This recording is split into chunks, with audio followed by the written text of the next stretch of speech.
میرے عزیز بھائیوں اور دوستوں، آج کا ہمارا درس بدعت اور اس کے سنگین نتائج اس موضوع پر ہے۔ جس دن سے ہم نے کلمہ توحید پڑھا اور جس دن سے ہم نے اقرار کیا لا الہ الا اللہ محمد رسول اللہ، اس دن سے ہم نے اپنے ساتھ یہ وعدہ کیا اور اپنے نفوس کو اس چیز پر مجبور کیا کہ جو چیز رسول اکرم صلی اللہ علیہ وسلم اللہ تبارک و تعالی کی طرف سے لائیں گے اس کی اتباع کریں گے، اور جس چیز سے ہمارے رسول صلی اللہ علیہ وسلم روکیں گے اس سے رک جائیں گے۔ حقیقت یہ ہے جس موضوع کو آج میں نے لیا ہے یہ واقعی اتنا خطرناک اور اتنا سنگین نتائج لاتا ہے کہ جس سے انسان یا تو فاسق بن جاتا ہے اور کبھی کبھی خارج از دائرہ اسلام ہو جاتا ہے۔ بدعت کو سمجھنے کے لیے اس کے مختلف پہلو پہ غور کرنا ضروری ہے۔ سب سے پہلی چیز، بدعت کہتے کسے ہیں؟ بدعت کیا مفہوم اپنے اندر رکھتی ہے؟ بدعت کا معنی کیا ہے؟ اس میں کوئی شک نہیں کہ کچھ افراد ہمارے تجاوز کر کے ہر چیز کو ہی بدعت کے خانے میں ٹھونس دیتے ہیں جبکہ وہ بدعت نہیں ہوتی، اور کچھ افراد ایسے ہیں کہ بدعت کو بھی بدعت کے خانے سے نکال کے اسے آئین اسلام قرار دیتے ہیں۔ دونوں ہی پہلو اور دونوں ہی افراد کے لوگ صحیح راستے پہ نہیں ہیں۔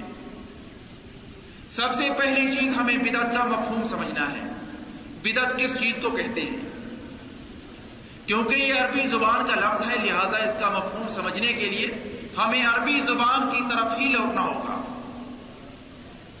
یہ لفظ بدع کے فعل سے لیا ہوا ہے، بے دال عین، اور اس فعل کے اساسی معنی ہوتے ہیں کسی چیز کا نیا رخ اختیار کرنا۔ کوئی چیز جب اپنی لائن سے ہٹ کر کوئی دوسری لائن اختیار کرے تو عرب اسے کہتے ہیں بدع۔ اسی ضمن میں کہتے ہیں ابدعت الناقہ یا بدعت الناقہ۔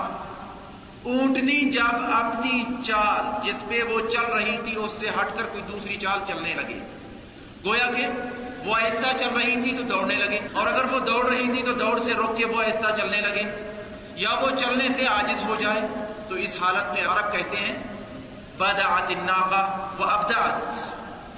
اور اسی معنی کو لیتے ہوئے قرآن مجید نے اسی لفظ کو استعمال کیا ہے رسول اکرم صلی اللہ علیہ وسلم کی شان میں۔ ما كنت بدعا من الرسل، آپ رسول اکرم صلی اللہ علیہ وسلم کوئی نرالی چیز نہیں ہے، کوئی نئی چیز نہیں ہے انبیاء اور پیغمبروں کی صف میں۔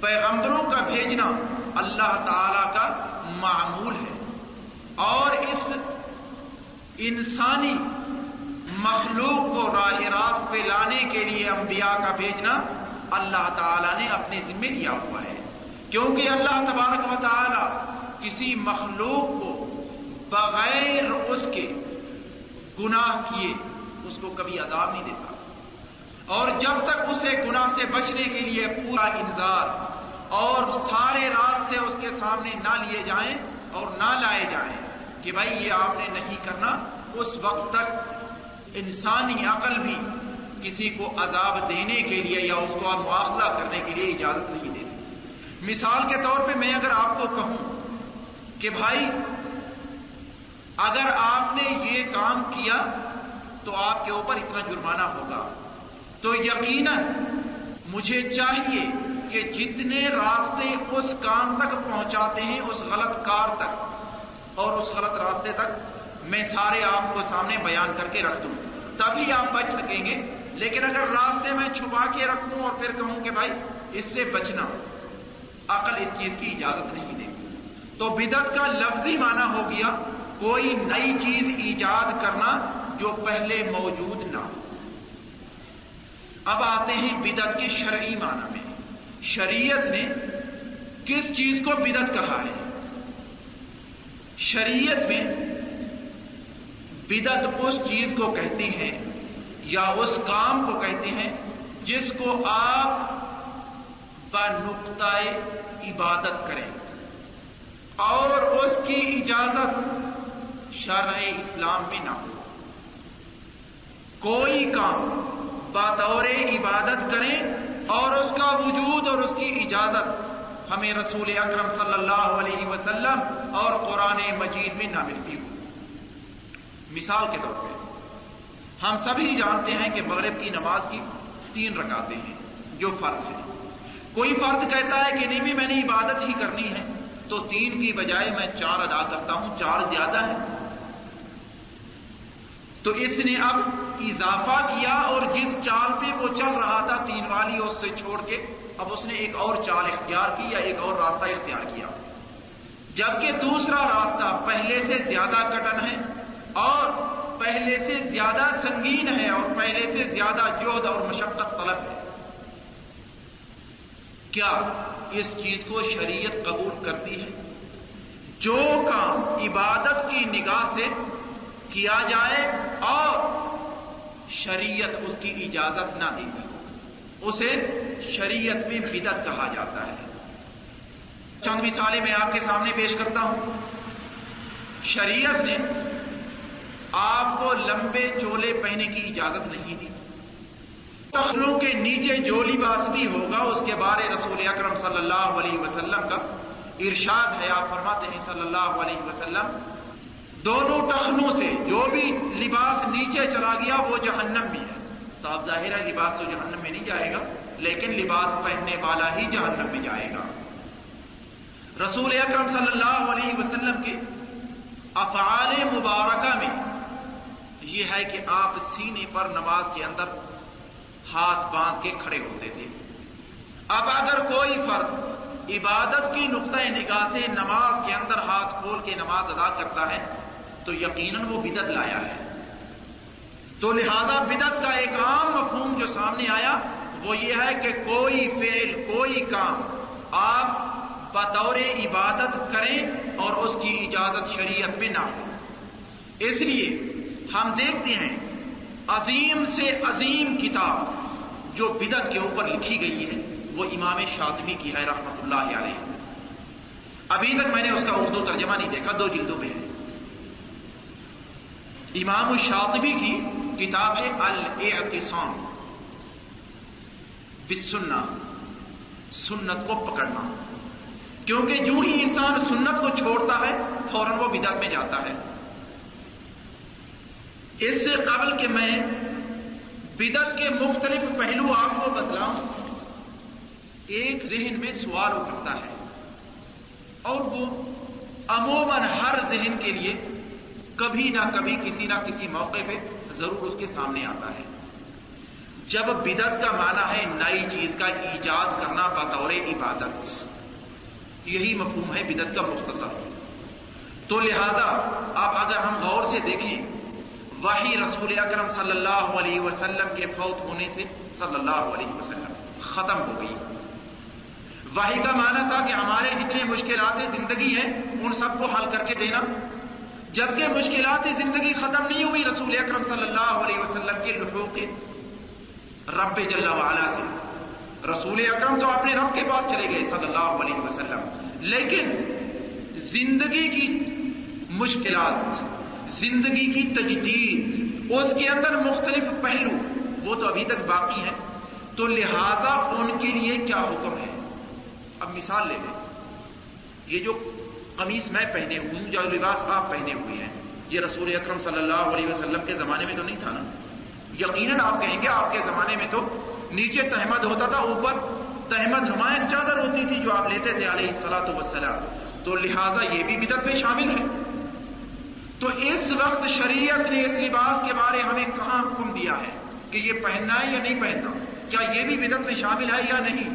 آپ گاڑی پہ سوار ہوتے ہیں، رسول اکرم صلی اللہ علیہ وسلم کے زمانے میں گاڑی نہیں تھی، کیا یہ بھی بدعت میں شامل ہے یا نہیں؟ آپ ہوائی جہاز کا سفر کرتے ہیں، کیا وہ بھی بدعت میں شامل ہے یا نہیں؟ کیونکہ ہمارا دین ہماری پوری ضروریات زندگی پر حاوی اور شامل ہے، مشتمل ہے۔ کوئی ضروریات زندگی اس دین سے خارج نہیں ہے، سب چیز کا حل آپ کو شریعت میں ملے گا۔ اب میں دوبارہ اسی سوال کو لوٹاتا ہوں، رسول اکرم صلی اللہ علیہ وسلم آپ تو اللہ کو پیارے ہو گئے اور فوت ہو گئے علیہ الصلاۃ والسلام، اس زندگی سے آپ چل دیے، آپ کی دوسری زندگی ہے، اس کا ہر انسان معترف ہے، اور کوئی مسلمان بغیر اس اعتراف کے مسلمان نہیں رہتا جب تک اعتراف نہ کرے کہ اس زندگی کے بعد ایک اور زندگی بھی ہے، اور دوسری زندگی کے بعد تیسری زندگی بھی ہے، اور وہ دائمی اور ابدی زندگی ہے۔ رسول اکرم صلی اللہ علیہ وسلم اللہ کو پیارے ہو گئے، اور احداث زندگی اور مشکلات زندگی ابھی تک باقی ہیں، تو ہمیں ان مشکلات کے حل کرنے کے لیے شریعت نے کون سا دروازہ دیا ہے؟ بدعت کا دروازہ تو بند ہے، ہم نے کوئی چیز اپنی طرف سے نہیں کرنی، تو لہذا ہم کیسے اپنے یہ مشکلات نمٹائیں گے؟ اس کے لیے یاد رکھیے شریعت نے ایک بہت بڑا دروازہ کھول دیا ہے۔ دین اسلام سے قبل جتنی بھی شریعتیں آئیں، اللہ تعالیٰ کے آخری دین سے قبل جتنی بھی شریعت اور جتنے بھی احکامات انبیاء پر اترے وہ جزوی ہوتے تھے، گویا کہ اس امت کے لیے ہوتے تھے۔ اس کے بعد والی امت اور اس نبی سے بعد میں آنے والا نبی اگر اس کے اوپر اس حکم کا اقرار اترتا کہ اس کو باقی رکھیں تو باقی رہتا، ورنہ منسوخ ہو جاتا۔ لیکن اس امت پہ وہ جزوی احکام نہیں اترے بلکہ کلی احکام اترے ہیں۔ کل اور جز میں فرق یہ ہے، کل اور جز میں مثال کے طور پہ جز یہ ہے کہ یہ ثوب پہننا، کل اس کا یہ ہے کہ لباس مسلمان کا کیسا ہونا چاہیے۔ جز یہ ہے کہ آپ کا جوتا اور آپ کے جوتے اس شکل کے ہونے چاہیے، کل یہ ہے کہ جوتا ایسا ہو جو پیر کی حفاظت کرے، یہ کل ہے، وہ جز ہے۔ جز یہ ہے کہ آپ اپنی حفاظت کے لیے بندوق رکھیں مثال کے طور پہ، کل یہ ہے کہ آپ اپنی حفاظت کے لیے جتنے انتظامات ہو سکتے ہیں وہ پورے کریں۔ یہ فرق ہے کل اور جز میں۔ رسول اکرم صلی اللہ علیہ وسلم کی شریعت سے پہلے جتنی بھی شریعتیں اتری ان میں عموماً احکامات جزوی ہوتے تھے۔ رسول اکرم صلی اللہ علیہ وسلم پہ جو شریعت اتری ہے اس کے احکامات اور اس میں احکامات کلی ہیں، جزوی نہیں ہیں۔ گویا کہ جزئیات جتنی آپ کے زمانے میں موجود تھی یا جو مختلف زمانوں میں آنے والی ہیں ان سب کے لیے قاعدہ کلیہ موجود ہے، ان سب کو اٹھا کے ان کے اندر اندراج کر دیں، اگر یہ چیز اس کے اندر داخل ہو جائے تو یہ چیز جائز ہے۔ اب میں ایک مثال سے آپ کے سامنے اس قاعدے کی توضیح بھی کر دیتا ہوں۔ لباس کا اسلامی اصول کیا ہے؟ اس سے پہلے جبکہ میں اس کے اوپر پورا ایک درس بھی دے چکا ہوں۔ اسلامی لباس کے لیے یہ نہیں ہے کہ آپ شلوار قمیص میں ہوں، یا عرب کے لباس میں ثوب اور اوپر رومال اور اس کے درمیان ٹوپی اور نیچے بنیان اور نیچے سلوار، یہ پورا ہونا چاہیے، یہ کوئی شرط نہیں ہے، بلکہ اسلام نے کچھ شروط رکھی ہیں لباس کے لیے، اسلامی لباس کے لیے۔ وہ شروط جس لباس میں پائی جائیں گی وہ لباس اسلامی کہلائے گا، چاہے وہ ایک ٹکڑے کا بنا ہوا ہو یا 2 سے ہو یا 4 سے ہو یا 6 سے ہو۔ اور اس کی موٹی موٹی شرطیں یہ ہیں کہ وہ آپ کا جسم ڈھانپے، آپ کے کسی حصے کی عورت کو ظاہر نہ کرے، گویا کہ ننگ کو، اور جہاں فتنہ سامنے آئے اس حصے کو ظاہر نہ کرے اور نمایاں نہ کرے۔ تیسری شرط اس کے اندر آپ کو وہ تکبر تک نہ لے جائے۔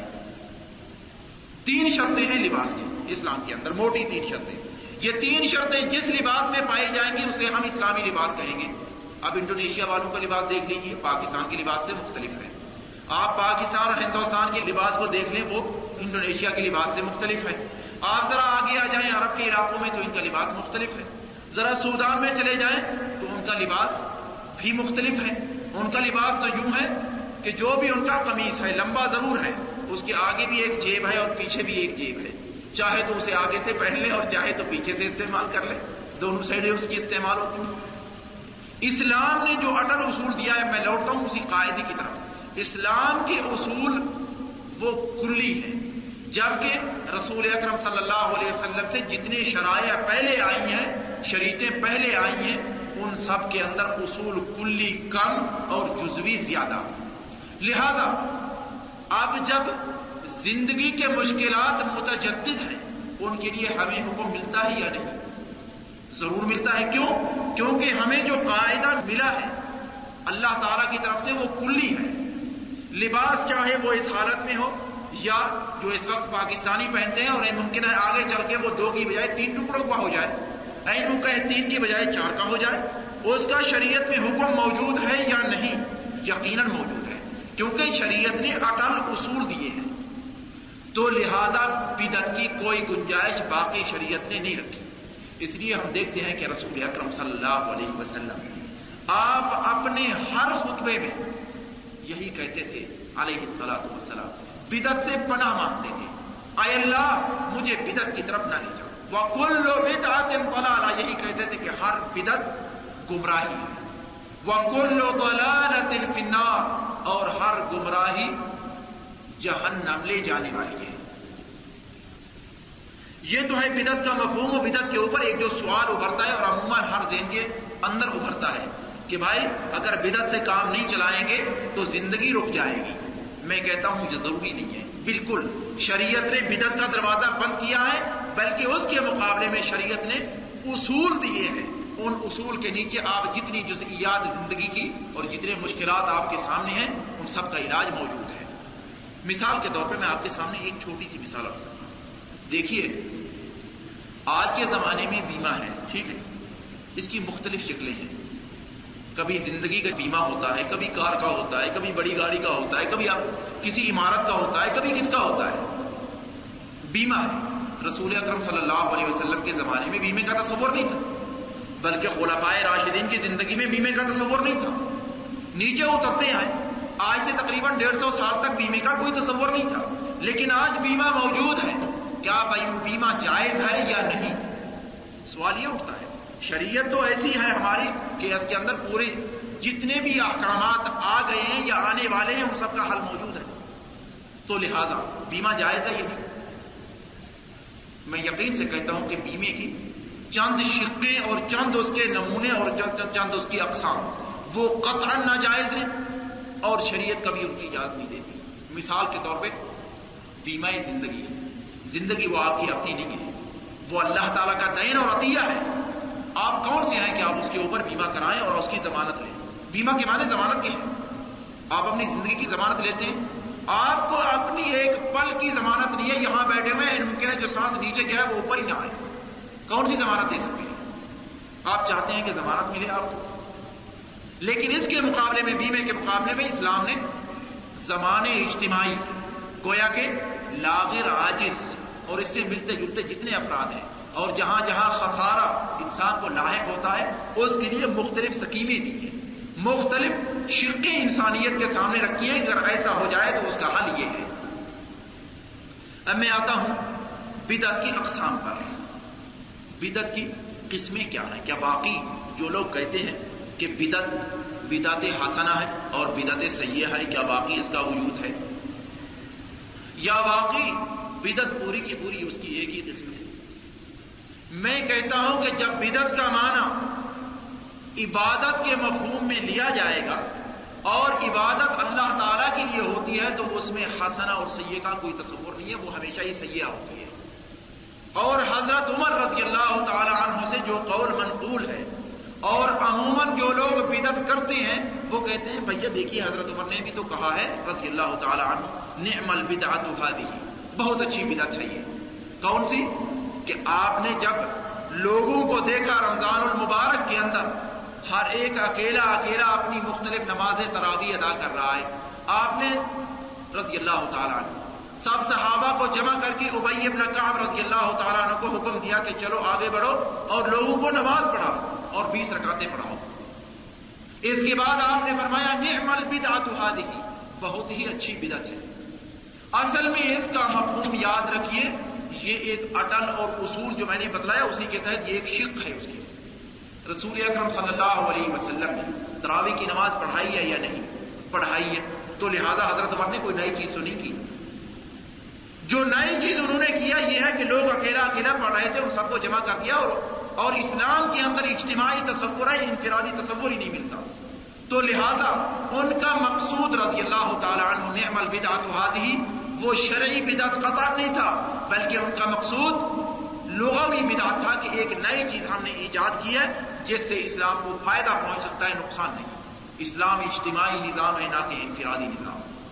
تو لہذا جو لوگ یہ تصور پیش کرتے ہیں بدعت کی دو قسمیں ہیں، ایک کو ہم اچھی بدعت کہیں گے، دوسری کو بری بدعت کہیں گے، اس کا کوئی وجود نہیں ہے اسلام میں، اور حضرت عمر کا قول اس پہ دلالت کبھی نہیں کرتا۔ اس کے بعد بدعت کی اور تقسیم بھی ہے، بدعہ مفسقہ اور بدعہ مکفرہ۔ یاد رکھیے شریعت دو چیزوں کا نام ہے، دین اسلام دو چیزوں کا نام ہے، ایک کو ہم عقیدہ کہتے ہیں، ایک کو ہم شریعت کہتے ہیں یا احکام عملی کہتے ہیں۔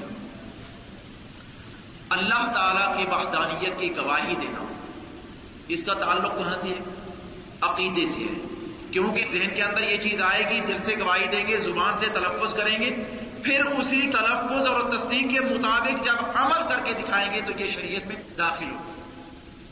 آپ نماز پڑھتے ہیں، نماز عمل ہے، عمل کو شریعت کا نام دیا جاتا ہے، لہذا دین اسلام دو شقوں سے مرکب ہے، ایک شق کا نام عقیدہ اور دوسری شق کا نام شریعت۔ شریعت ان چیزوں کو کہا جاتا ہے جس کے اندر عمل کا دخل، جو چیز آپ کر کے آپ اپنی آنکھ سے، ہاتھ سے یا فکر سے آگے کوئی چیز وجود میں آئے، نماز ہے، روزہ ہے، زکوٰۃ ہے، حج ہے، یہ سارے اعمال ہیں، یہ شریعت کے اندر داخل ہے۔ ایمان باللہ ہے، ایمان بالرسول ہے علیہ الصلاۃ والسلام، ایمان بالملائکہ ہے، فرشتوں پہ ایمان لانا، قرآن مجید سے پہلی جتنی کتابیں گزری ہیں ان پہ ایمان لانا، قیامت کے دن پہ ایمان لانا، اور قضاء اور قدر پہ ایمان لانا، یہ ساری کی ساری عقیدے سے تعلق رکھتی ہیں، یہ ساری شقیں۔ تو لہذا اب میں پلٹتا ہوں کہ بدعت کی اقسام بتلانے کے بعد وہ یہ ہے جو بدعت عقیدے میں شامل ہوگی، جو بدعت عقیدے میں شامل ہوگی وہ یاد رکھیے یا تو آپ کو فسق تک لے جائے گی اور یا آپ کو کفر تک لے جائے گی، کم از کم اس کا نتیجہ فسق ہے، اور فاسق کی اسلام میں شہادت قبول نہیں ہے، وہ گواہی اس کی کوئی کا انسان قبول نہیں کر سکتا۔ معتقدات کے اندر اور عقیدے کے اندر جو بدعت اپناتا ہے، مثال کے طور پہ وہ کہتا ہے کہ جی اللہ تعالیٰ کا تصور ایسا ہے، مثال کے طور پہ اللہ تعالیٰ نے اپنے بارے کہا ید اللہ فوق ایدیہم، اللہ تعالیٰ کا ہاتھ ان کے ہاتھوں پر ہے یا تھا۔ اب اللہ تعالیٰ کا ہاتھ کیسا ہے؟ وہ کہتا ہے کہ اس کا ہاتھ میرے اس ہاتھ جیسا ہے، نعوذ باللہ من ذالک۔ یہ اعتقاد کے اندر وہ بدعت لایا ہے۔ یہ بدعت اگر وہ زبانی کہہ رہا ہے اور دل سے کوئی مطمئن نہیں ہے تو یقیناً یہ فسق تک اسے لے جائے گی۔ اگر دل سے مطمئن ہے کہ واقعی اللہ تعالیٰ کا ہاتھ میرے اس ہاتھ جیسا ہے اور اس ہاتھ کے اندر جتنی قدرت موجود ہے، جتنی طاقت موجود ہے اتنا ہی اللہ تعالیٰ کے ہاتھ میں ہے، تو یقیناً یہ کافر ہے، کیونکہ اللہ تعالیٰ کے ہاتھ میں تو وہ چیز ہے جو آپ پوری دنیا کے اندر دیکھ رہے ہیں، جتنی نقل و حرکت ہو رہی ہے یہ اس کے ارادے سے ہو رہی ہے، اس کے اشارے سے ہو رہی ہے۔ اب جب میں کہوں کہ اللہ تعالیٰ کا ہاتھ میرے ہاتھ جیسا ہے، نعوذ باللہ، تو یقیناً یہ چیز کفر تک لے جاتی ہے، یہ بدعت ہے عقیدے کے اندر۔ میں کہوں کہ رسول اکرم صلی اللہ علیہ وسلم اعتقاد کے لحاظ سے وہ جتنے لوگ عربی زبان بولتے ہیں ان کے لیے پیغمبر ہیں، جو لوگ عربی نہیں بولتے ان کے لیے پیغمبر بن کر نہیں آئے، لہذا ہم اردو بولنے والے ہیں تو وہ ہمارے لیے پیغمبر بن کر نہیں آئے، اور یہ تصور بعض افراد کے ہاں پایا جاتا ہے، جی پایا جاتا ہے۔ اس کے بارے میں کہوں گا کہ یقیناً اگر اس فرد کے ذہن میں اور تصدیق بھی اس کا دل یہی کر رہا ہے کہ رسول اکرم عرب کے لیے پیغمبر ہے، تو یقیناً یہ کافر ہے، کیونکہ وہ اس نے ایک بدعت ایجاد کی ہے عقیدے کے اندر، اور یہ بدعت کفر تک لے جاتی ہے۔ دوسری قسم بدعت کی وہ ہے عملی احکام میں، جتنی چیزیں آپ عمل میں لاتے ہیں، نماز ہے، روزہ ہے، زکوٰۃ ہے، ان کے اندر جو نئی ایجادات رسول اکرم صلی اللہ علیہ وسلم سے جو ثابت نہ وہ کرتے ہیں آپ، ان کے لیے شریعت نے اسے یا تو آپ مکروہ کہیں گے یا اسے حرام کہیں گے، یا وہ چیز مکروہ ہوگی یا وہ چیز حرام ہوگی۔ جو فرد عشاء کی نماز 4 کی بجائے 5 پڑھتا ہے، اس نے عملی احکام میں بدعت کا ایجاد کیا ہے، اس نے ایک حرام چیز کا ارتکاب کیا ہے۔ نماز کے اندر کچھ افراد ہم دیکھتے ہیں، نماز یوں ہی اس نے نیت باندھی، سینے پہ ہاتھ رکھے، سینے پہ ہاتھ رکھتے اس نے اپنے آنکھیں بند کر لی۔ یہ چیز بعض افراد میں پائی جاتی ہے، بلکہ وہ کہتے ہیں کہ بھئی مجھے لطفی اسی میں آتا ہے۔ میں کہتا ہوں کہ رسول اکرم صلی اللہ علیہ وسلم سے یہ چیز ثابت نہیں ہے، یہ بدعت ہے، اور یہ بدعت مکروہات میں شامل ہے، محرمات میں نہیں۔ مکروہ اور محرم میں فرق یہ ہے، محرم کے اوپر آپ کو عذاب ملے گا، اور مکروہ کے اوپر اس کو گناہ تو ضرور ہے وہ، لیکن اس کا گناہ اور اس کی عقوبت اتنی نہیں ہے جتنی حرام کی ہے۔ تو لہذا بدعت کی یہ دوسری تقسیم ہے، کبھی بدعت عقیدے کے اندر ہوتی ہے تو وہ فسق اور کفر تک لے جاتی ہے، اور کبھی بدعت عملی احکامات میں ہوتی ہے، وہ یا محرم ہوتی ہے اور یا مکروہ ہوتی ہے۔ اب میں اس سے آگے چلتا ہوں، بدعت کے اندر خطر کیا ہے، اس کے اندر کون سی چیز مضمر ہے جو اتنی خطرناک ہے کہ شریعت نے اس کے بارے اتنے موٹے موٹے اصول، اور ہر بار رسول اکرم کہتے تھے کہ وَكُلُّ بِدْعَةٍ ضَلَالَةٍ، کیوں کہتے تھے؟ کیا واقعی یہ اتنی خطرناک چیز ہے؟ یہ کوئی ایٹمی بم ہے؟ یا مسلمان کے لیے یہ اس سے بھی بڑھ کر کوئی چیز ہے؟ میں کہتا ہوں یقیناً یہ اس سے بھی بڑھ کر ہے، کیونکہ یاد رکھیے بدعت کرنے والا انسان کوئی بھی ہو، وہ چاہے اعتقاد کی بدعت ہو، وہ چاہے احکام عملی کے اندر بدعت ہو، بدعت کرنے والا انسان اس کے سامنے دو راستے ہیں، تیسرے راستے کا تصور ہی نہیں ہو سکتا۔ بدعت اس نے ایجاد کیوں کی؟ کہ دین کے اندر یہ پہلو پایا نہیں جاتا، تو لہذا میں نے بدعت ایجاد کر کے اس پہلو کو مکمل کیا ہے، اس لیے وہ کرتا ہے نا، بغیر اس تصور کے اور کوئی تصور نہیں ہوتا۔ مثال کے طور پہ جتنی بھی صالحین کے لیے محفلیں کی جاتی ہیں، کس تصور سے کی جاتی ہیں؟ ان کے ادب اور احترام، اور اس کے پیچھے پتہ نہیں کیا کچھ سرنگی گانا بجانا سب کچھ ہوتا ہے، ان کے ادب اور احترام میں کی گئی ہے۔ نقطۂ نگاہ کیا ہے؟ کہ یہ عبادت میں شامل ہے، ٹھیک ہے نا، عبادت کے نقطۂ نگاہ سے کیا جاتا ہے۔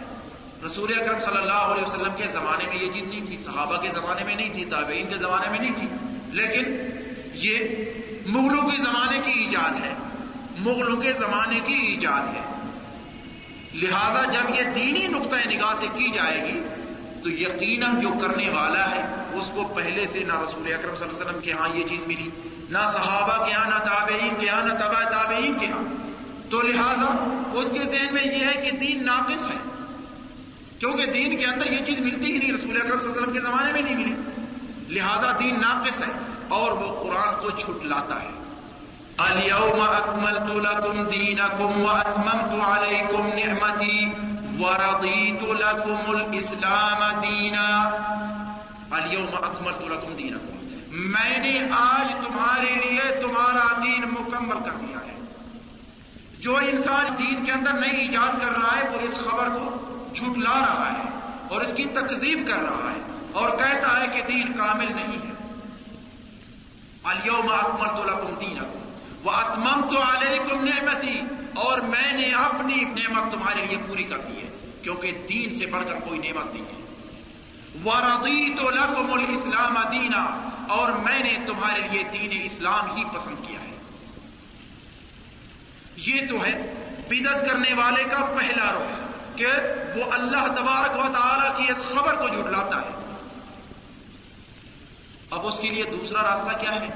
اگر وہ اقرار کرتا ہے کہ نہیں بھائی دین تو کامل ہے جیسے قرآن مجید نے خبر دی ہے، میں اس کی تصدیق کرتا ہوں کہ دین کامل ہے، اس کے لیے دوسرا راستہ جو ہے وہ یہ ہے کہ وہ رسول اکرم صلی اللہ علیہ وسلم کی طرف خیانت منسوب کرتا ہے اور کہتا ہے کہ رسول اکرم صلی اللہ علیہ وسلم نے دین مکمل نہیں دیا ہمیں، ان کی طرف جو دین پورا اترا تھا اس کے اندر خیانت کر کے کچھ چیزیں چھپا لی ہیں، کیونکہ اگر ان کی طرف دین پورا اترا ہے اور انہوں نے پورا دیا ہے تو ان محفلوں کا حکم ہونا چاہیے تھا، لہذا جب ان محفلوں کا حکم نہیں ہے تو رسول اکرم صلی اللہ علیہ وسلم نے کچھ چیزیں چھپا کر رکھ دی ہیں۔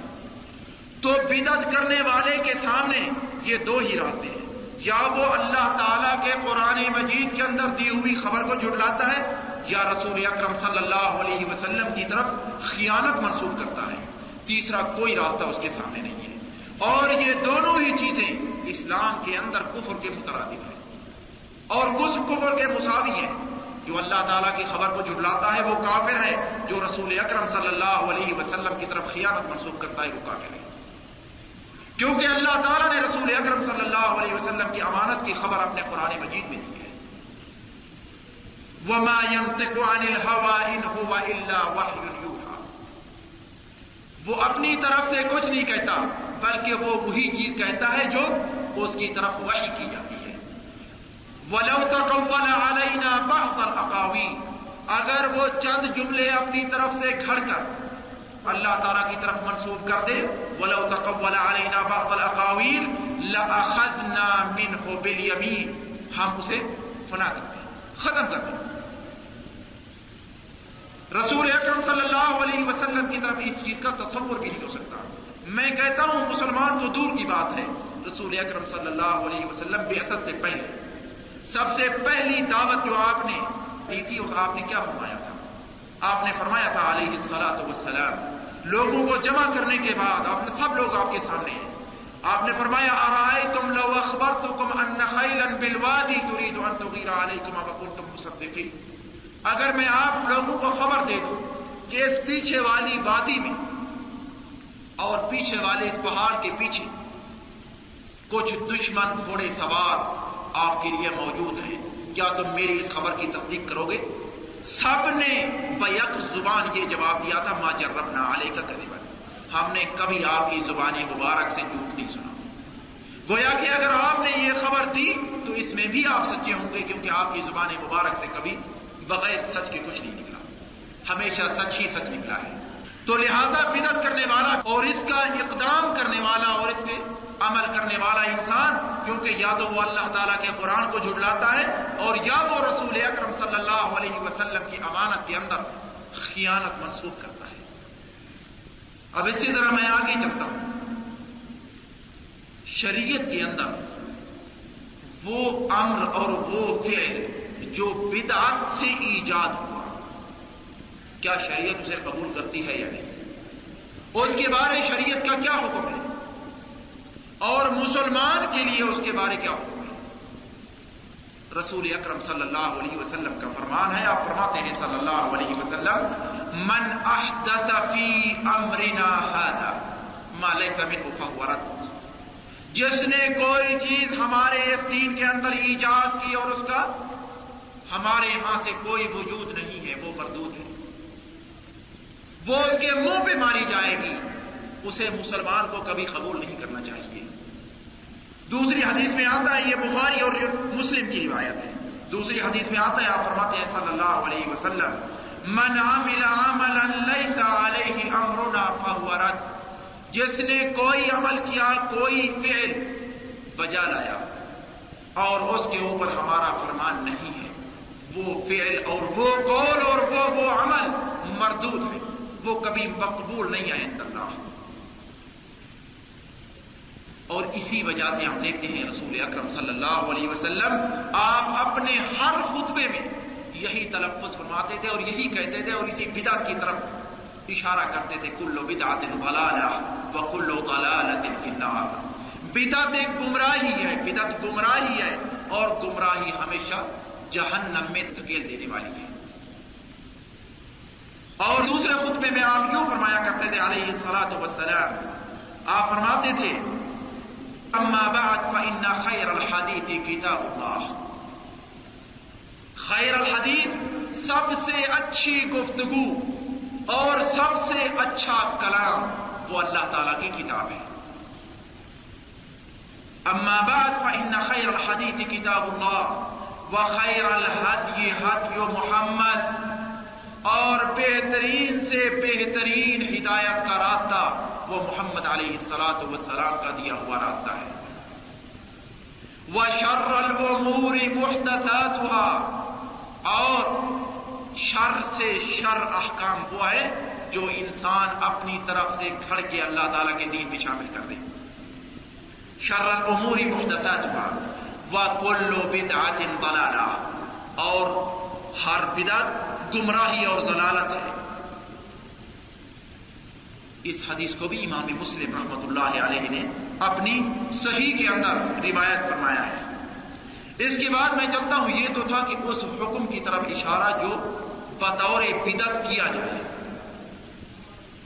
بدعت کے اندر بہت ساری چیزیں ہیں، مسلمان پتہ نہیں کتنی کتنی چیزیں اس نے گھڑ لی ہیں، بلکہ ہر پہلو کے اندر کوئی نہ کوئی بدعت پائی جاتی ہے. مثال کے طور پہ نماز کو لے لیجئے، اس کے اندر کیا بدعت کا وجود ہے؟ آپ دیکھیں گے کچھ افراد تسبیح لے کے ہاتھ میں آتے ہیں، ٹھیک ہے نا، تسبیح ان کے ہاتھ میں ہوتی ہے. میں کہتا ہوں تسبیح کا وجود کہاں سے آیا؟ کیا رسول اکرم صلی اللہ علیہ وسلم کے ہاتھ میں ان جیسے دانے ہوتے تھے؟ یقین سے آپ سب کہیں گے کہ اس کا وجود نہیں تھا. بلکہ تسبیح کے اندر تو بدعت یہاں تک پہنچی ہے، آپ کو بازار کے اندر 25,000 ریال کی تسبیح ملے گی. اور اسی تسبیح کے پیچھے اب تو شیطان بھی تسبیح کرنے لگ گئے ہیں. یہاں بازاروں کے اندر دیکھیں گے کہ وہ افراد جو گمراہ ہیں، گمراہ، ان کے ہاتھ میں بھی تسبیح ہے اور دو دو دانے اکٹھے چلتے ہیں. ایک طرف تو وہ باتیں کر رہا ہے، دوسری طرف تسبیح چل رہی ہے. اب پتہ نہیں وہ تسبیح کون سی ہے، اللہ ہی بہتر جانتا ہے. رسول اکرم صلی اللہ علیہ وسلم ایک بار داخل ہوئے حضرت عائشہ کے، آپ نے فرمایا انگلی کے جتنے یہ حصے تقسیم کیے ہوئے ان کے اوپر تسبیح کیا کرو، کیونکہ قیامت کے دن یہ حصے آپ کی گواہی دیں گے، تسبیح گواہی نہیں دے گی. یاد رکھیے قرآن مجید کے الفاظ ہیں کہ آپ کا ہر حصہ اور آپ کا ہر عضو جسم کا قیامت کے دن گواہی پیش کرے گا. آپ کی زبان آپ کے حق میں نہیں آپ کے خلاف بولے گی، آپ کی آنکھ آپ کے حق میں نہیں آپ کے خلاف بولے گی. جو کچھ آپ نے گناہ چھپا کے رکھے ہوئے ہیں قیامت کے دن یہی اعضاء آپ کے اوپر گواہ بن کے سامنے آئیں گے. تو پیارے بھائی یہ تو نماز کے اندر ہے. اس سے ذرا آگے چلیں، روزے کے اندر کیا بدعت ہے؟ کچھ لوگ رمضان المبارک سے 1-2 دن پہلے روزہ رکھ لیتے ہیں اور 1-2 دن عید والا دن اور اس کے بعد والا روزہ رکھ لیتے ہیں. کیوں بھائی؟ کہ لگی یار شک ہوتا ہے کہیں رمضان مبارک پہلے ہی داخل نہ ہو گیا ہو، اور ادھر شک ہوتا ہے ابھی تک ختم ہی نہ ہوا ہو، تو لہذا یہ بھی بدعت میں شامل ہے. اسی سے آگے بڑھیں، جہاں بھی جائیں گے آپ کو کچھ نہ کچھ بدعت کا ضرور ملے گا. مسلمان کی اس وقت تقریباً گھٹی کے اندر بدعت ہی پڑ رہی ہے. بغیر بدعت کے اور کوئی کام اس کے تصور میں نہیں آتا. جب تک ملاوٹ نہ کرے دین کے احکام کے اندر وہ کہتا ہے کہ یہ دین ابھی تک مکمل نہیں ہے. میں آپ کو صحابۃ الرسول صلی اللہ علیہ وسلم کا ایک تصور آپ کے سامنے پیش کرتا ہوں. وہ بھی بدعت کا ایک جزوی تصور تھا. 3 صحابہ رسول اکرم صلی اللہ علیہ وسلم کی زوجہ مطہرہ ام المؤمنین حضرت عائشہ کے پاس آتے ہیں اور حضرت عائشہ ام المؤمنین سے دریافت کرتے ہیں رسول اکرم صلی اللہ علیہ وسلم کی عبادت کے بارے میں. آپ نے رسول اکرم صلی اللہ علیہ وسلم کی عبادت بتلائی. جب ان 3 صحابہ نے یہ سارے احکامات سنے اور رسول اکرم صلی اللہ علیہ وسلم کی زندگی کے پہلو سامنے آئے تو حدیث پاک میں آتا ہے فَكَأَنَّمَا تَقَالَّوْهَا، انہوں نے اس جیسی عبادت کو بہت ہی کم سمجھا اور کہنے لگے کہ وہ تو رسول ہیں، ان کے تو جتنے پچھلے اور آگے آنے والے اور موجودہ گناہ سبھی معاف ہو چکے ہیں، لیکن ہمارے گناہ تو باقی ہیں. ہمیں تو عبادت کے اندر منہمک ہو جانا چاہیے اور رات دن عبادت ہی عبادت کرنی چاہیے. ان میں ایک نے کہا میں پوری زندگی روزے رکھوں گا, کبھی افطار نہیں کروں گا. روزہ رکھنا اس سے بڑھ کر کیا عبادت ہو سکتی ہے. دوسرے نے کہا میں کبھی شادی نہیں کروں گا, کیونکہ شادی کے اندر جھنجٹ ہے, بچے ہیں, بیوی ہیں, ان سب کے لیے پھر ان کے رزق کی تلاش. تیسرے نے کہا کہ میں تو گوشت نہیں کھاؤں گا, گوشت سے پرہیز رکھوں گا. گویا کہ گوشت کا مطلب اس کے ہاں یہ تھا کہ جتنی نعمت اور نعومت میں لے جانے والی چیزیں ان سے پرہیزگاری کروں گا. ان تینوں کا کلام رسول اکرم صلی اللہ علیہ وسلم تک پہنچا. یہ ہے یہاں کہ میں آپ کو رسول اکرم صلی اللہ علیہ وسلم کا فعل مبارک بتلا رہا ہوں ان تین افراد کے بارے میں. یہ تینوں ہی نئی چیزوں کا ایجاد ہے اسلام کے اندر. ان کا جزوی تصور موجود ہے. شادی کرنا اور نہ کرنا یہ آپ کے بس کی چیز ہے. روزے رکھنا اور نہ رکھنا, نفلی روزے رکھنا یہ آپ کے بس کی چیز ہے. لیکن ہمیشہ رکھنا, ہمیشہ شادی نہ کرنا, اسلام اس چیز کی محاربت کرتا ہے اور اسلام اس چیز سے جنگ لڑتا ہے. آپ نے فرمایا علیہ الصلوۃ والسلام ان تینوں کو جمع کیا اور باقی افراد کو بھی جمع کیا. آپ کا ہمیشہ نصیحت کے بارے یہ عمل رہا ہے, کبھی کسی فرد کو متعین کر کے نصیحت نہیں کی, کیونکہ متعین کر کے نصیحت کرنے کا معنی یہ ہے کہ آپ اس کی بے عزتی کر رہے ہیں.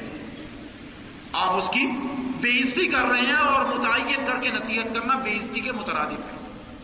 ایک انسان کے یا تو آپ اسے کونے میں لے جائیں علیحدہ, اس وقت تو آپ اس سے گفتگو کر سکتے ہیں, لیکن عوام میں وہ بیٹھا ہوا ہے, اس کے ساتھ دو چار افراد مزید بیٹھے ہوئے ہیں, آپ انہیں متعین کر کے کہتے ہیں کہ آپ کے اندر یہ خامی ہے. اس وقت آپ نے اس کی بے عزتی کی ہے, آپ نے نصیحت نہیں کی. آپ کا ہمیشہ معمول رہا کہ آپ جہاں بھی نصیحت چاہتے تھے کرنا علیہ الصلوۃ والسلام لوگوں کو جمع کر لیتے تھے اور اس کے ساتھ ساتھ خطاب کرتے تھے کہ میں نے دیکھا ہے یا سنا ہے کچھ لوگ یہ کرتے ہیں. وہ تین افراد بھی جمع ہوئے. اس کے بعد آپ نے فرمایا علیہ الصلوۃ والسلام مجھ تک پہنچایا گیا ہے کہ کچھ افراد میری امت کے یہ کہتے ہیں اور یہ کہتے ہیں اور یہ کہتے ہیں. اس کے بعد آپ نے فرمایا وہ جملے ہیں قابل غور اور مسلمان کی زندگی کے لیے نمونہ. انی اخشاکم للہ واتقاکم لہ, میں تم میں سے سب سے زیادہ پرہیزگار ہوں اور سب سے زیادہ متقی ہوں. آپ نے فرمایا اتزوج النساء, میں شادی کرتا ہوں. اتزوج النساء, انام اللیل وافطر, انام اللیل واقوم. تیسرے کے بارے اختلاف ملتا ہے روایات میں کہ اس نے گوشت کے بارے منع کی تھی یا اس نے کہا تھا کہ میں ساری رات تہجد میں گزاروں گا. معلوم ہوتا ہے اس حدیث سے کہ آپ کے اس تیسرے فرد نے تہجد کے بارے کہا تھا کہ ساری رات, جو ہی رات ہوئی میں تہجد کے کھڑا ہو جاؤں گا جب تک صبح نہیں. آپ نے فرمایا اقوم و انام, میں تہجد کے لیے کھڑا بھی ہوتا ہوں اور سو بھی جاتا ہوں. اور اس کے ساتھ ساتھ آپ نے فرمایا من راغب عن سنتی فلیس منی, جس نے میری اس سنت سے منہ پھیرا وہ میرے میں سے نہیں ہے. گویا کہ وہ مسلمان نہیں ہے. مسلمان کی جتنی نشانیاں اور علامات ہیں وہ اس میں نہیں پائی جاتی. یہ تو ہے پیارے بھائی جزوی تصور اور ایک معمولی سی چیز جو عبادت کے لیے صحابہ کرنا چاہتے تھے اس کے بارے بھی آپ نے منع فرما دیا کہ ایسا نہیں کرنا چاہیے, کیونکہ دائرہ اسلام پوری زندگی کا نام ہے.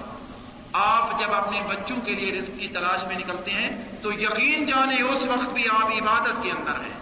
آپ جب راستے کے اندر پتھر پڑا ہوا ہے اس کو ہٹاتے ہیں تو اس وقت بھی آپ عبادت کر رہے ہیں. آپ جب نماز میں کھڑے ہوتے ہیں اس وقت بھی آپ عبادت کر رہے ہیں. یہ سارے کے سارے افعال جو آپ اپنے اختیار اور آپ اپنی رغبت اور آپ کا ارادہ جس میں شامل ہو وہ عبادت میں شامل ہے. یہ تو ہے شریعت کا حکم اس امر کے لیے یا اس فعل کے لیے جو کسی فرد نے ایجاد کیا.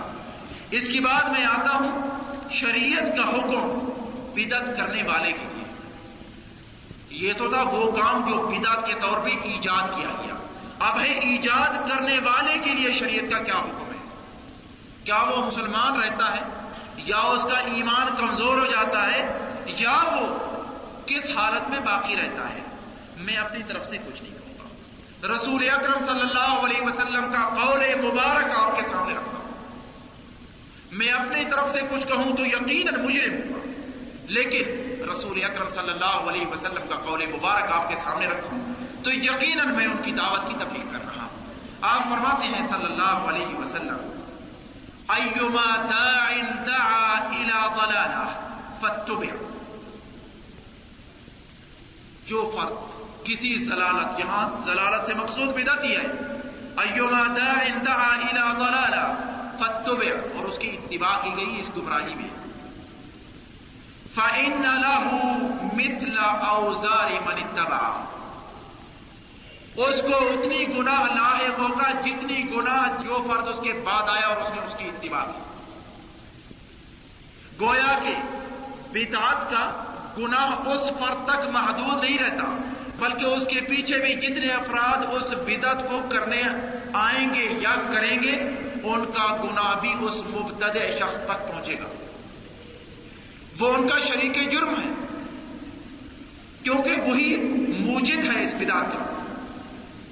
ایما داع دعا الى ضلالہ فاتبع فإن له مثل اوزار من اتبع ولا ينقص من اوزارهم شيئا، اور وہ جو اس کے پیچھے آنے والے اور اس کے متبع تھے ان کے گناہوں میں کوئی کمی نہیں ہوگی، بلکہ ان کے لیے اپنے گناہ اور انہی جیسے گناہ اس مبتدع شخص کے لیے جس نے بدعت ایجاد کی۔ اور اسی کے برعکس وَأَيُّمَا دَاعٍ دَعَا إِلَىٰ هُدًى فَاتَّبِعَ فَإِنَّ لَهُ مِثْلَ أُجُورِ مَنِ اتَّبَعَ، اور کوئی فرد کسی ہدایت کی راہ ایجاد کرنے والا اور اس کے پیچھے جو اس کی اتباع کرنے والے آئیں گے، جتنا ثواب متبعین کو ملے گا انہی جتنا ثواب اس ہدایت کے راستے دکھانے والے کو ملے گا۔ گویا کہ کوئی فرد یوں اٹھا دیکھا کہ ایک مظلوم، ایک مسکین دروازے پہ بیٹھا ہوا ہے، اسے اٹھا کے 1 ریال دے دیا، سب لوگوں نے دیکھا کہ بھائی یہ مظلوم ہے اور ہر فرد نے اسے 1 ریال دے دیا، یہ یقیناً ہدایت کا راستہ دکھانے والا ہے، جبکہ پہلا فرد وہ گمراہی کے راستے پہ لے جانے والا ہے۔ اس فرد کو اتنا گناہ ہوگا جتنا اس کے پیچھے چلنے والے ہیں حتیٰ کہ قیامت تک۔ وَلَا يَنقُصُ مِنْ أُجُورِهِمْ شَيْئًا، اور پیچھے اس کے جتنے بھی وہ نیکی کا کام کرنے والے آئیں گے ان کے حسنات سے کچھ نہیں لیا جائے گا، بلکہ انہی جتنا حسنات اس فرد کو دیے جائیں گے جس فرد نے یہ ہدایت کا راستہ اختیار کیا۔ شریعت کا حکم اس کے فرد کے بارے جو بدعت کرنے والے کا ساتھ دیتا ہے اور اس کے ساتھ معاملات کرتا ہے۔ ایک فرد نے بدعت ایجاد کی، آخر اس کے ساتھ کچھ معاون بھی تو ہوں گے، مددگار بھی ہوں گے، اس کے بارے شریعت کا کیا حکم ہے؟ یہ معاونین اور مساعدین، ان کے بارے شریعت کا کیا حکم ہے؟ ان کے بارے میں اپنی طرف سے کچھ نہیں کہوں گا، بلکہ رسول اکرم صلی اللہ علیہ وسلم کا قول آپ کے سامنے پیش کرتا ہوں۔ آپ فرماتے ہیں صلی اللہ علیہ وسلم، اور یہ روایت بخاری شریف کے اندر ہے، حضرت انس بن مالک رضی اللہ تعالیٰ عنہ روایت فرماتے ہیں، آپ فرماتے ہیں صلی اللہ علیہ وسلم، پوچھا گیا حرم رسول اللہ صلی اللہ علیہ وسلم المدینہ، کیا رسول اکرم صلی اللہ علیہ وسلم نے مدینہ منورہ کی حرمت فرمائی ہے؟ حرمت کا مفہوم ہے شریعت کے اندر، آپ جانتے ہیں کہ مکہ مکرمہ ارض حرام ہے۔ ارض حرام کا معنی ہوتا ہے کہ اس کے اندر نہ آپ شکار کر سکتے ہیں، نہ اس زمین سے کوئی گھاس پھوس اتار سکتے ہیں، اس کے اندر کوئی چیز آپ نہیں کر سکتے۔ اگر کوئی وہاں شکار بیٹھا ہوا ہے اور تھکا ہوا ہے تو آپ اسے اٹھا کر بھگا نہیں سکتے تاکہ باہر جا کر آپ شکار کریں۔ گویا کہ ہر چیز کو وہاں امن ہے، وہ امانت کی جگہ ہے اور وہ امان کی جگہ ہے۔ کیا مدینہ منورہ کو بھی رسول اکرم صلی اللہ علیہ وسلم نے مکے کا حکم دیا ہے؟ یہ سوال کیا گیا حضرت انس بن مالک سے رضی اللہ تعالیٰ عنہ۔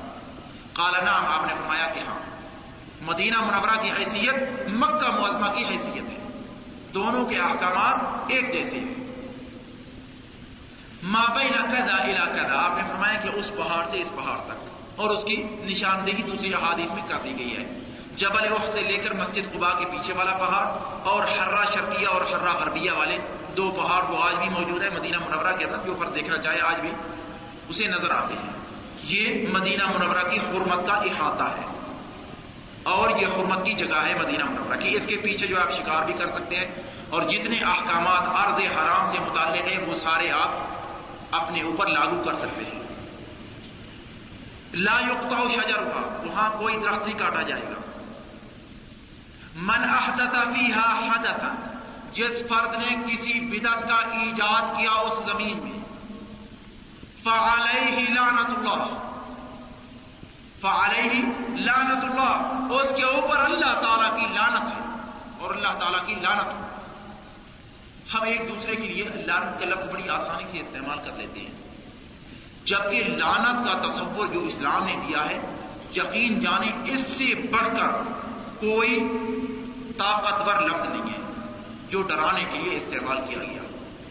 لعنت کے معنی اللہ تعالیٰ کی رحمت سے دوری کا مستحق ہونا. جو اللہ تعالیٰ کی رحمت سے دور ہوا اس کا ٹھکانہ کیا ہے؟ جہنم. کسی فرد کو لعنت اور کسی فرد پہ لعنت بھیجنا اسلام کے اندر اس کی اجازت نہیں ہے، بلکہ اگر کسی فرد نے لعنت کا اس سے بھی چھوٹا موٹا اگر لفظ استعمال کیا تو حدیث پاک میں آتا ہے کہ اگر وہ سامنے والا فرد اس چیز کا مستحق تھا تو اس کے لیے وہ ہو گیا، لیکن اگر اس کے لیے وہ مستحق نہیں تھا تو یقیناً جو قائل تھا اس لفظ کا اس کی طرف یہ لفظ لوٹے گا.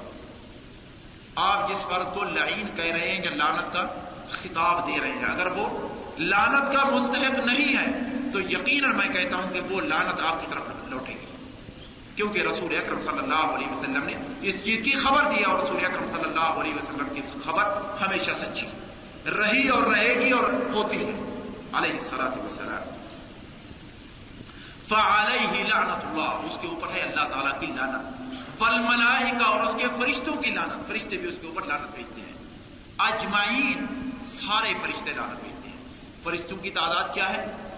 اس کے بعد ایک چھوٹی سی روایت میں آپ کے سامنے پیش کرتا ہوں جس کو رسول اکرم صلی اللہ علیہ وسلم نے لیلۃ المعراج میں آپ نے بتلایا علیہ الصلوۃ والسلام. اسراء اور معراج رسول اکرم صلی اللہ علیہ وسلم کو یہ چیز بطور تحفہ ملی اور یہ اللہ تعالیٰ کا اکرام ہے خاتم النبیین علیہ الصلوۃ والسلام کے لیے. وہاں آپ نے بیت المعمور دیکھا. بیت المعمور کعبہ کے اوپر سماوات کے اندر اور آسمانوں میں اللہ تعالیٰ کا گھر ہے جس کا طواف فرشتے کرتے ہیں. فرشتے طواف کرنے والے 70,000 فرشتہ ڈیلی طواف کرتا ہے. 70,000 فرشتہ، اور 70,000 فرشتے کو دوبارہ طواف کرنے کا موقع نہیں ملتا. اب آپ ہی ان کی تعداد تصور کر لیں. رسول اکرم صلی اللہ علیہ وسلم فرماتے ہیں کہ آسمانوں کے اندر کوئی جگہ ایسی خالی نہیں ہے جہاں 4 انگشت کی جگہ خالی ہو، جہاں فرشتہ رکوع اور سجود کی حالت میں نہ ہو. یہ تو ہماری بدقسمتی ہے اور انسانیت کی بدقسمتی ہے کہ اللہ تعالیٰ کی عبادت سے ہٹے ہوئے ہیں. عبادت کا مفہوم اتنی تنگ کر دیا ہے ہم نے کہ نماز روزہ تو عبادت میں شامل ہے، حصول رزق حلال یہ عبادت میں شامل نہیں ہے. اپنی آنکھ کو گناہ کی نگاہ سے بچانا یہ عبادت میں شامل نہیں ہے. کہتے ہیں نہیں اس میں کیا ہے، کچھ نہیں ہے، یہ تو ہمارا اپنا ذاتی فعل ہے. نہیں، میں کہتا ہوں جو چیز بھی آپ شرعی نقطۂ نگاہ کو سامنے رکھ کے کریں گے اس میں آپ عابد کہلائیں گے، اس میں آپ کو اجر ملے گا، اس پہ آپ کو قیامت کے دن آپ کے میزان کے اندر حسنات کا وجود ہوگا. حضرت انس بن مالک نے یہ بھی کہا تھا او آوا محدثا، یا جس فرد نے کسی بدعت کرنے والے کی معاونت کی ہو یا اس کو پناہ دی ہو یا اس کے ساتھ کوئی مساعدت کا ہاتھ بڑھایا ہو، یقین جانے یہ الفاظ اور اس چیز کا حکم انسان اپنی طرف سے کبھی نہیں کہہ سکتا جب تک اس فرد کے پاس رسول اکرم صلی اللہ علیہ وسلم کی خبر نہ ہو. حضرت انس بن مالک جب یہ روایت کر رہے ہیں کہ ہاں اس فرد کے اوپر بھی اللہ تعالیٰ کی لعنت ہے جس فرد نے کسی بدعت کرنے والے کو اپنے ہاں ٹھہرایا، اپنے ہاں پناہ دی، اس کے ساتھ معاونت کی، اس کی مساعدت کی، وہ چاہے کسی طور کی مساعدت ہو. یہ سارے کے سارے افعال اس چیز کے اندر شامل ہیں کہ وہ بدعت کرنے والا اور بدعت کو یا مبتدع کی مساعدت کرنے والا دونوں ہی ایک جیسے ہیں تقریباً شریعت کے اندر. آخری نقطہ بدعت کے موضوع پہ میں آپ کے سامنے جو پیش کرتا ہوں وہ یہ ہے کہ بدعت کی روک تھام کیسے کی جائے، کیسے کرنی چاہیے یا کیسے ہوتی ہے۔ بدعت جب اتنی سنگین چیز ہے کہ دائرہ اسلام سے خارج کر دیتی ہے، یا یہ فسق تک پہنچاتی ہے، یا یہ مکروہ افعال کراتی ہے، یا محرم افعال تک لے جاتی ہے، جب اتنی سنگین چیز ہے تو اس کی روک تھام کے لیے شریعت نے کیا کیا ہے؟ پیارے بھائی، اس کی روک تھام کے لیے شریعت نے ایک اٹل اصول دیا ہے، وہ ہے رسول اکرم صلی اللہ علیہ وسلم کی سنت کو پھیلانا۔ جتنی سنت کو آپ پھیلائیں گے اتنی بدعت کے راستے میں رکاوٹیں ڈالیں گے، جتنی سنت سے جی چرائیں گے، سنت کی طرف نہیں آئیں گے، اتنا ہی آپ بدعت کی طرف زیادہ قریب ہوں گے۔ مبتدع انسان، آپ یقین سے، میں بھی کہتا ہوں اور آپ بھی کہیں گے، مبتدع انسان کون ہوتا ہے؟ جو سنت کے نزدیک ہو یا بدعت کے نزدیک ہو؟ یقیناً وہ سنت سے دور ہوتا ہے اور بدعت کے نزدیک ہوتا ہے۔ اس لیے ہمارے علماء رحمۃ اللہ علیہ انہوں نے ہمیشہ یہ کہا ہے کہ اگر بدعت کی روک تھام کرنی ہے تو رسول اکرم صلی اللہ علیہ وسلم کی سنت کو زیادہ سے زیادہ پھیلاؤ، اور ہر کام میں جہاں سنت کا حکم ملا ہے اسے آگے بڑھاؤ، اور انشاءاللہ اللہ تعالیٰ نے اگر زندگی دی آئندہ ہفتے میں اسی سنت کی ذمہ داری اور تبلیغ دین کے اوپر آئندہ ہمارا درس ہے۔ وآخر دعوانا الحمد للہ۔